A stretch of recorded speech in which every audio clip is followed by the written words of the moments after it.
Kia ora. Hi, Adam. Hello. Thank you for speaking to me on Culture 101. My pleasure. Now, you've arrived in New Zealand early on purpose. What have you been up to? Well, I just got in last night, but I'm going to spend... A friend of mine has a cattle station up in the Coromandel, so I'm going up there. This promo was like the greatest scam I ever came up with.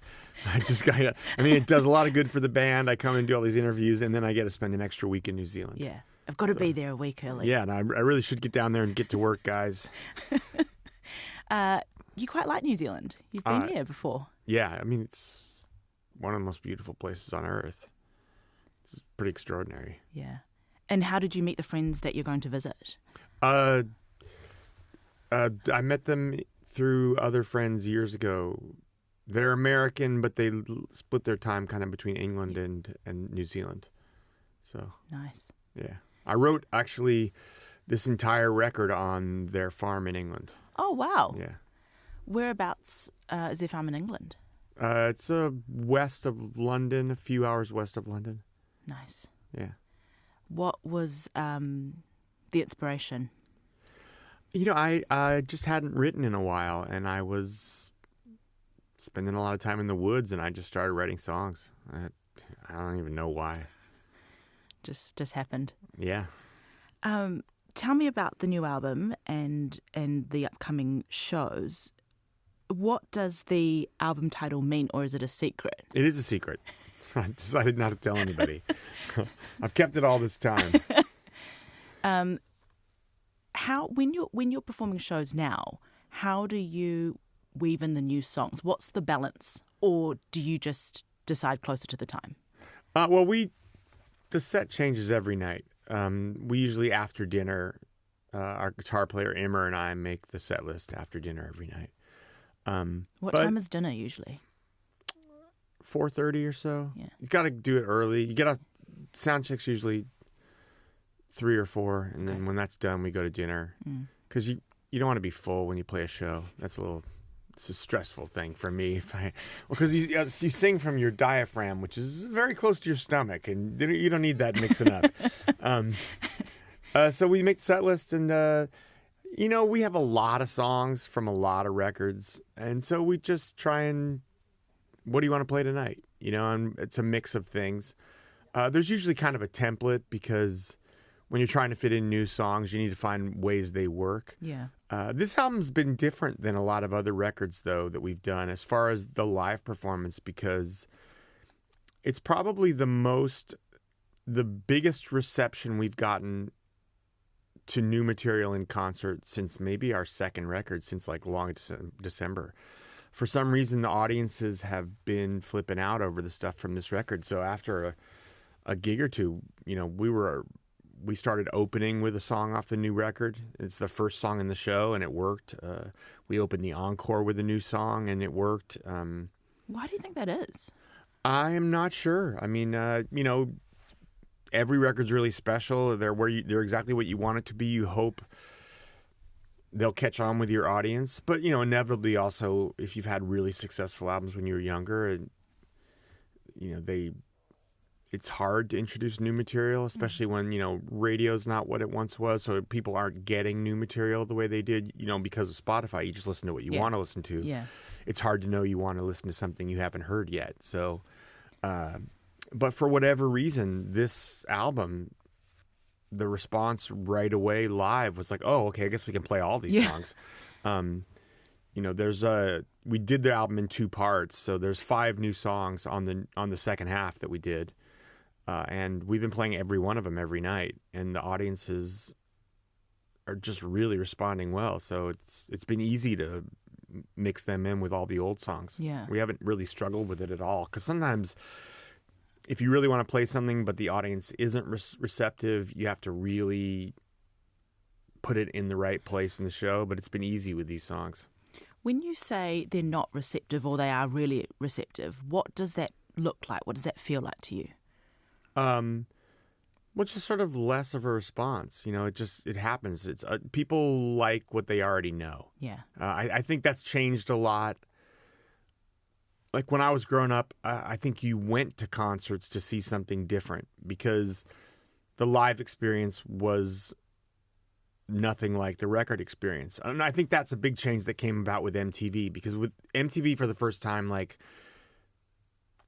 I think in my brain when I was a kid, when I thought about seeing a band, like visually as opposed to listening to a band, I thought about a live performance because that's the only place you saw them. Yeah. And that was going to sound different from a record. But with MTV, you actually saw people and they were performing just like the record because the singles were all videos too. And I think that kind of changed our perspective on live performance. Then we expected concerts to be like videos. Yeah. And they became like videos. People started lip syncing. People, there's dancers and things. It was a much different kind of live experience than people improvising and playing songs really differently. Like, I grew up hoping I'd go to a show and it would be really different. Interesting. And now I think people really want it to sound the same. I don't sing very much like the records, and I see people all the time. Either they really loved it and it was like, wow, it was totally original, or why is he screwing up his songs? Like, I have an idea of what this night was. how does he, of all people, not know how to sing this song? I know how to sing it. That's a real thing, isn't it? That people go, I just want to hear the version I know, and I don't want something else. Yeah, I think that is true. I mean, I don't think it's everybody. There's plenty. Otherwise, we would be a complete flop at this point because we'd just be pissing everybody off. So I think there's luckily enough people who want to see something really real and live. But I do think there's a lot of people. I read it all the time online. With, like, every once in a while, there's a comment every night from one person about how does he not know how to sing his own song? Do you read like reviews and comments online? Sometimes, I'm on social media. It's always you're always curious to see what people are saying. Also, I think it's funny. I don't know. Yeah, it's interesting. I want to go back to the beginning because there are stories out there about multiple bidding wars from record companies to get their hands, on your band back in the early 90s. Was that the case? Is it unfair to say that you're an overnight sensation? Oh, I don't think we were an overnight sensation, but there was a huge bidding war for us. We had this, usually your demo tape has 1 or 2 songs on it. We had a 15-song demo tape, which is really stupid. We didn't know what we were doing because generally you don't want 15 songs because it exposes the fact that you don't have a lot of your songs suck, but our 15-song demo had most of the first album on it. So I think people thought, oh, this is a gold mine. And so there was a huge bidding war. Pretty much every record company in the world offered us a contract. But we traded all the money, and it was millions of dollars. And we traded all of it away to sign with Geffen because they gave us a higher royalty rate and complete creative control. Right. So we never had to really listen to the record company. We were like operating like an indie band from the beginning because we could just do whatever we wanted. And we got a higher royalty rate because, the big advances are great, but you got to pay it all back. Yeah. So we kind of bet on ourselves and took, Geffen was going to be, they were committed to us for 3 records instead of 1.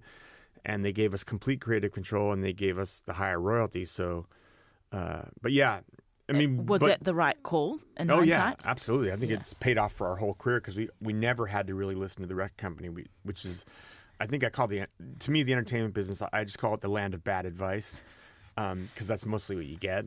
But we didn't have to worry about that. We did our own thing.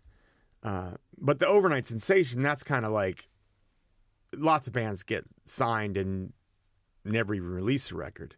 We put our record out, it was months and months later before it really even started to take off. We were mostly opening. When we played Saturday Night Live, our album wasn't even in the top 200. Yeah, how did that come about? They saw us play, and they used to be pretty adventurous about their bookings back then. They discovered bands. And like I said, when we weren't on the air, we weren't even in the top 200 album on the charts in America. But we played Saturday Night Live. We played around here, and the record jumped 40 spots a week for 5 or 6 weeks, and we ended up in the top 10 forever. Wow. Yeah. So, but yeah, so it took a little while, but. Yeah. Yeah. That's pretty amazing that, because of SNL, it ended up. Would you say it changed the course of the band? Oh, absolutely. Like I said, we were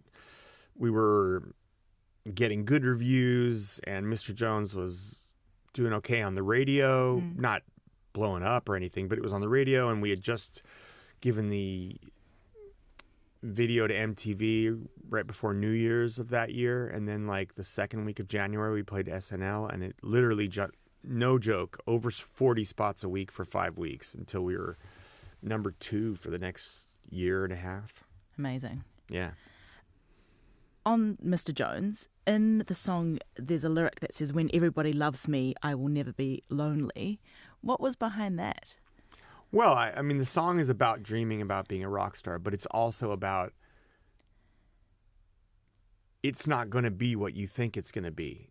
You know, and you're supposed to know that the guy's wrong about a lot of stuff in the song. You know, it's worth dreaming about it, but, you know, like, because even before it had happened, I knew that's not how it works. You know, like, yeah, maybe you'll be popular. Yeah. But that doesn't fix everything in your life. Just a popularity contest never solved anything for anybody. Which is an interesting thing about that song. It is about the dream, but it's also about that dream's going to be hollow in a lot of ways. There's more to life than just that. Do you feel like that's what fame is? Is that what fame became for you? Well, I mean, fame is a popularity contest, and it feels really cool. Yeah. You get into restaurants, you get invited to stuff, but it doesn't fix you. You know, it doesn't fix your life, doesn't fix all your problems. It's essentially a lot of adoration from people you don't know. You know, and people who don't know you. You know, like, they have it in their heads that they love you, but they don't know you at all. So, you know, fame is a very kind of surfacey thing. I used to always say that fame isn't something you do, it's something other people do to you. You know, and it's kind of what it is. It's just a weird, strange mania. It doesn't have a lot to do with who you are, actually. Was this advice given to you, or is this what you figured out along the way, or the conversations you had within the band? Well, I mean, like I said, I thought that when I wrote the song, which was long before I was ever famous. Yeah. You know, I think you could kind of figure that stuff out when you think about it. It seems like it'll be really cool. Yeah. And it is really cool in a lot of ways. You know, everybody wants to be like popular and famous. That's why social media really took off, because it's everybody's shot at a moment of immortality. You see all these things every once in a while, like someone will say, "A year ago, I posted this thing and it went viral and it changed my life." And you could tell what it meant to them, how much it meant just for that one moment for everyone to have been looking at them. The 15 minutes. Yeah. Yeah. The famous Viper Room in LA opened around the time that the band, you know, got big. Did you bartend when that was going on? Uh-huh. Yeah. So after the band got big. So you're pouring drinks and your songs are on the radio. Yeah, you know, when I got off of the first like year and a half of touring after the first album, I couldn't leave the house in Berkeley where I grew up. I mean, there were people camped out on our lawn. It was miserable. I couldn't go anywhere. And I ended up moving down to LA. And the only people I really knew down there were the people that worked at the Viper Room. I don't know how I'd met those guys, but I had made friends with a bunch of the people that worked there, including Johnny and Sal Janko, his partner, who owned it. That's Johnny Depp? Yeah. Yeah. And so I would, you know, I had just gotten home from tour. I'd been home for about 8 days. I was miserable because literally every time I left the house, it was a nightmare. And I got a phone call from Johnny and Sal one day. They wanted to invite me to a party. It was Kate Moss's 21st birthday. And they wanted me to come down for the party. And after we talked for a couple minutes, they could tell I was pretty miserable. And they asked me what was going on, and I told them. And they put me on hold, and they came back about 5 minutes later, maybe 10, and they said, okay, look, you're on the 7 o'clock flight from Oakland to Burbank. Someone will pick you up at the airport. You need to come to the party. We got you a hotel room at the Bellage, which was the hotel behind the Viper Room. You need to get out of there. This is not good for you, and you need to make a change. And I went down there for the party, and I kind of never went home again. You know, and I would go to the Viper Room every night. You know, Johnny set it up as it was kind of supposed to be a clubhouse for friends, you know, and that's what it was. And I was comfortable there. And, you know, I would hang out there, and it was just less crowded on the other side of the bar. You know, and the people I knew, my friends were there. So rather than being a shy person standing in the corner at a bar, I would just be behind the bar hanging out with my friend Shannon, who was the bartender. And, you know, I would help out. And then at one night, Shannon's like, I don't know if she had to go get a smoke or go to the bathroom or what it was, but she's like, you know how to run the register? And I said, sure. She goes, well, can you just take care of things for a few minutes? And I said, okay. And by the time she got back, I had made so much money for her in tips. I had no problems browbeating people for tips, And so I literally had made, I don't know, like hundreds of dollars in the 10 minutes she was gone. And so she's like, you need to do this every night with me. So I would just go there and, it was kind of great because I didn't have to be in a corner of a bar walking up to people. People walked up to me because I was serving the drinks. Yeah. And I was comfortable, and I wasn't comfortable much of anywhere at that point in my life. And the Viper Room gave me a place where it was safe, where I was among friends, where I was just treated like a normal person. And I met lots of people because when you're behind the bar, it's easy. They come up to you, and it was just safe and like a home. It was kind of great. Like at a time when I felt very displaced in life, it was my home, Yeah, the timing. Yeah. It was right. Saved me. In a lot of ways, the Viper Room really saved me at that point. I want to talk about hearing about Kurt Cobain's death. You were possibly one of the first people outside of America to hear about this. You were on tour in a hotel lobby and you got the call while you were waiting to do an interview with Rolling Stone. Well, we had just arrived in Paris and Rolling Stone was coming to do a cover story on us. And we were waiting for our rooms. It was early, so the rooms weren't ready yet, and we were all sitting in the lobby. And I had just met Mark Seliger and David Wild, who were the photographer and the writer for the article. I had been pretty nervous about doing it. You can't say no to the cover of Rolling Stone, but I really, it's hard for people to understand now how omnipresent like magazine stands were back then, and how. If your face is on the cover of Rolling Stone, it is on every street corner in America, and there are 10 of them in a rack. I really thought that was going to change my life in a way that, I was a very shy person, and I was pretty nervous about it. But I was there in the lobby talking with Mark and David Wild, and they were great. They're both really, to this day, wonderful people, and that really cured a lot of my nervousness, and I was feeling a lot better. And then the weird thing was there was an announcement in the lobby for me to pick up, whatever the equivalent of a white courtesy phone was, whatever the lobby phone is. Yeah. Someone came, Adam, you have a phone call for Adam Duritz, and I went to grab the phone, and it was our A&R guy. Kurt and I were signed by the same guy. DGC was this really cool indie wing of Geffen Records that had the Sundays, the Posies, Sonic Youth, I can't remember, spacing on who else now. A lot of really great bands that were really the indie wing of it. And then at certain points, some of us, a Teenage Fan Club, blew up. Nirvana, and then about a year later, us, and then a year after that or so, Beck were the three that really blew up out of DGC. But it was our A&R guy calling me because I think in some ways Kurt and I were like his little brothers. Yeah. And he had just been at the house and they found Kurt's body, I guess, up in Seattle, which really freaked me out because I was just getting my head around the Rolling Stone thing. And then, because to me, Kurt was like me a year or two ahead of things, he was, all the things he was going through were the things I was going to go through. And I was just watching him do it a little before me. And he's really, he's just also he's a really sweet guy. He really was. He was really nice to me. And all the times I spent with him were probably before our record even came out. I'm not sure I even saw him after the record came out because I was on the road after that. But had lunch over his manager's house at one point, and he was just really great to me when we hadn't started making our record yet. And then when In Utero came out, I had a weekend off from recording. I think I was up in San Francisco, and he let me come hang out backstage at their show, which was, I think, the first show they played on that tour. He was just really great to me. And I also saw in him a lot of the same issues I had, I wasn't talking about it publicly back then, but we both had some mental illness issues. I was done with drugs by that point. I kind of stopped doing drugs when I was like 22. So I wasn't dealing with that stuff that he was dealing with, which would have been really rough. But a lot of the other things were similar to me, and so it was pretty scary to hear that it happened. And here I am just getting my head around the idea of talking to Rolling Stone.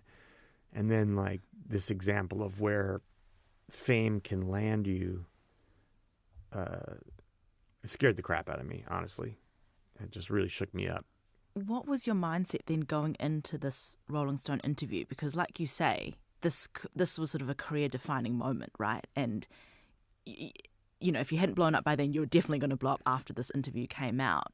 Do you remember even sitting through that interview and what that was like?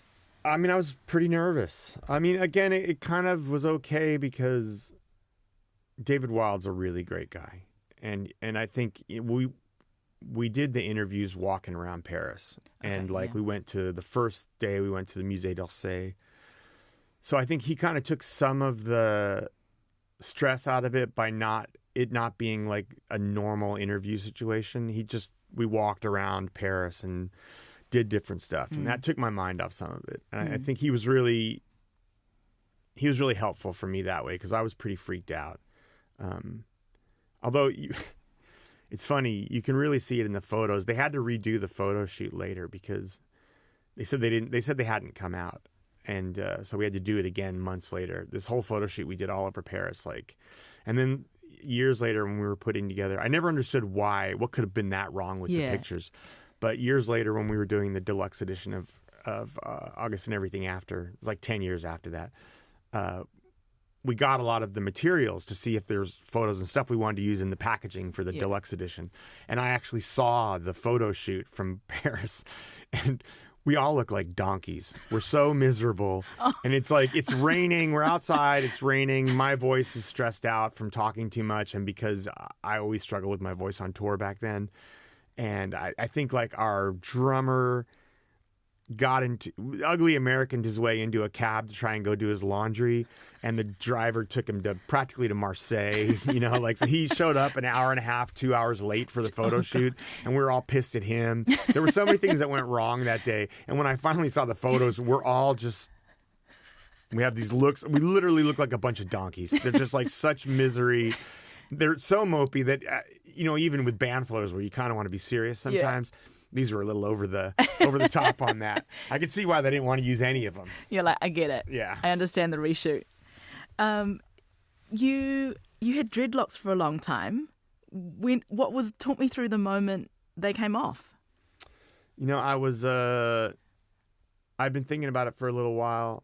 I just think I was ready to, 30 years with it. And I was, my girlfriend, now my wife, and I had flown to London to visit our friends, and we got in early in the morning, and we went to their house in London, and she went to sleep, and I was trying to stay up.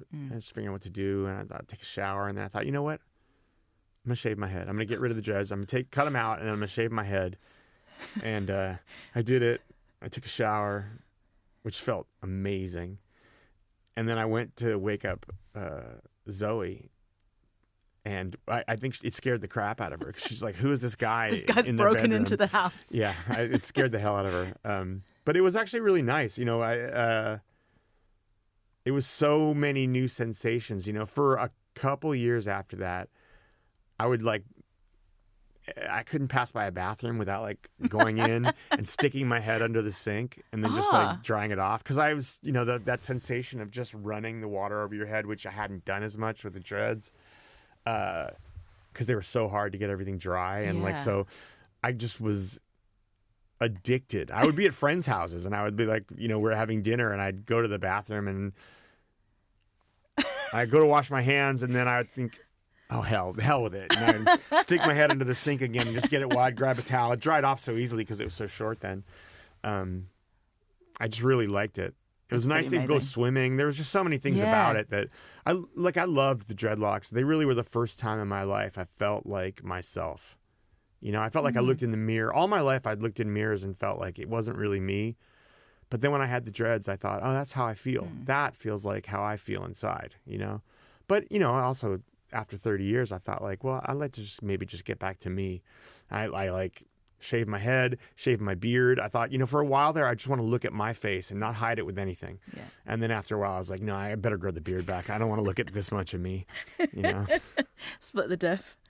Everyone remembers and will know Accidentally in Love from Shrek, but I want to talk about Colorblind because that was the song that I first heard from your band, and it was incredible because it was on Cruel Intentions. What was the situation for that film? Did the film come knocking? Did you write it for the film? You know, how does that work when they want your song to feature so prominently in a pretty big movie? Well, I lived in Hollywood then, and I used to get a lot of calls about we were making a movie. We'd like to, you know, and I'd always just say, well, it's okay, just show me the movie, and if I like it, I'll write a song for it, you know. And a friend of mine was like an executive producer on that film as well. So they showed me Cruel Intentions one afternoon, and I watched it, and then they pointed out the scene. They a little screening room in the studio.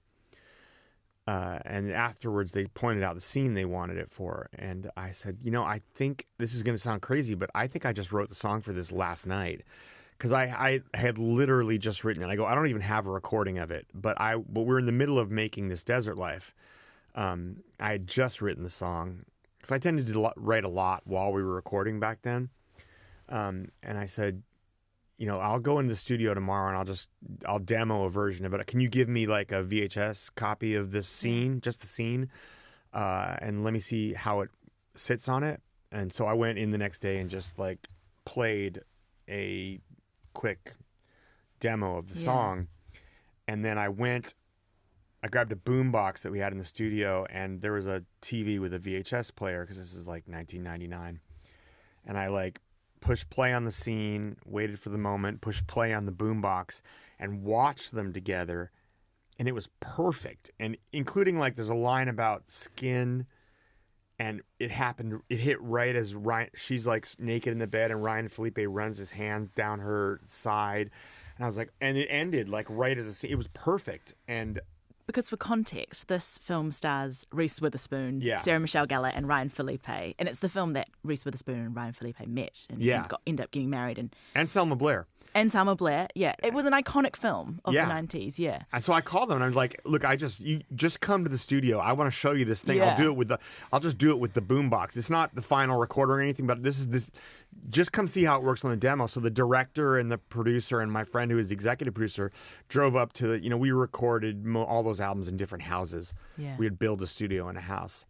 And so they came up to the house, and I was like, okay, watch this. And I pressed that, and I pressed the boombox, and we all watched it, and they went, oh, holy shit, it works. It's perfect. You know? And I thought, okay, yeah, so give us a couple days. We'll switch it so this is the next song we go to. I don't remember what we were working on right then, but I had just written the song, so we certainly weren't about to record it. I go, we'll need a couple days to, like, play with it in the studio and work out how the band does it, and I'll have it for you. But they were very excited because it just worked. And I had literally just written it the night before, like either the night before or the night before that. It was within the last 24 hours before this happened. Yeah. Oh, it's just, the song is like seared into my brain. I love it. I just want to ask you two more things. You live with something called derealization. Can you describe? Oh, I have a dissociative disorder. It's just kind of weird. It makes it seem a little like life, as opposed to being something that you're just in the middle of. It's like you're watching it from a distance. Sometimes it can be like you're watching it on TV. You're watching it happen. It can be kind of scary that way because it can also feel like a little hallucinatory. Yeah. But it's not. I mean, you learn to live with things. Yeah. It's just the weird thing about mental illness that's different from a lot of other things is it doesn't get cured most of the time, you know. But what you do, it's not like a broken leg where it gets better and then you just walk fine. Yeah. It's more like a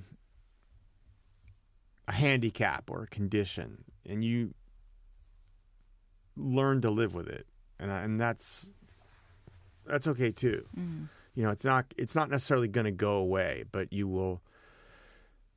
A doctor once said to me, there's a difference between being doomed and being someone with a condition that makes them feel doomed all the time. And you have to know that that's a different kind of thing. And that when you feel a certain way, scared, sad, whatever, that this is, you have a condition that leads you to feel that way. Yeah. But you're not doomed, you know. And when you realize after a while with some of these mental illnesses, even the ones that are really hallucinatory and scary, is that it didn't kill you. You know, it didn't. It seems like it's going to go horribly, but it doesn't. It doesn't get worse. It is bad, and it's tough, but it's also like something you just kind of have to cope with. So, you know. Does performing on stage or when you're doing the music, does that help? Is it? No. It's not, it's unrelated. What helps is that I don't function well in society all the time. And a regular life was going to be tough for me because it's difficult. Where the music helps is that it gave me the ability to live a life on my own terms, on my own time. I mean, like they say, the greatest thing, it's great to be self-employed because no one has to tell you what to do. Yeah. But the hard part about being self-employed is that you have to kind of be a workaholic. You know, no one's going to tell you to go do your job, but you have to tell yourself to do your job. The motivation. 24 hours a day, all the time, you know? So like, but it's still better than reporting at a desk to someone else 9 to 5. Like if I'm having a really bad day with the illness, I could take that day. You know what I mean? I mean, if I have a show, I got to play the show anyways, but it's not so much that it helps it or fixes it or makes it feel better, but it enabled me to have a life where I could be crazy and still be okay, kind of, you know. You're here for our fast favourites, but we've spent the time talking about other things. So let's at least end with something to turn up loud, which is Weather for Tennis by Hilary Duff. You've also recommended New York, New York, or NY by Matt Comer. Now, Matt and Hilary are husband and wife. Yeah. Are you friends with them? Yeah. And you can't hear New York, New York, but Matt just like texted it to me like 3 or 4 days ago and said, I wrote this last night, and I was like, oh my God, it's so good. I'm like, I've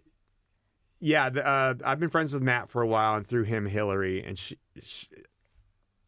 she's a wonderful, wonderful woman. And like,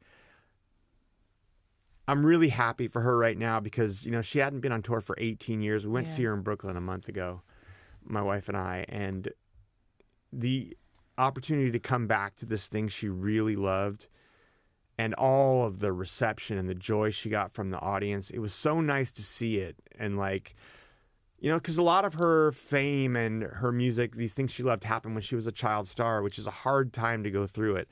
Yeah, well, for my generation, she's Lizzie McGuire. And she had her albums, I think, come clean at the time. But yeah, since then, you probably have a bit of mixed feelings about it because that's a rough time to be a star.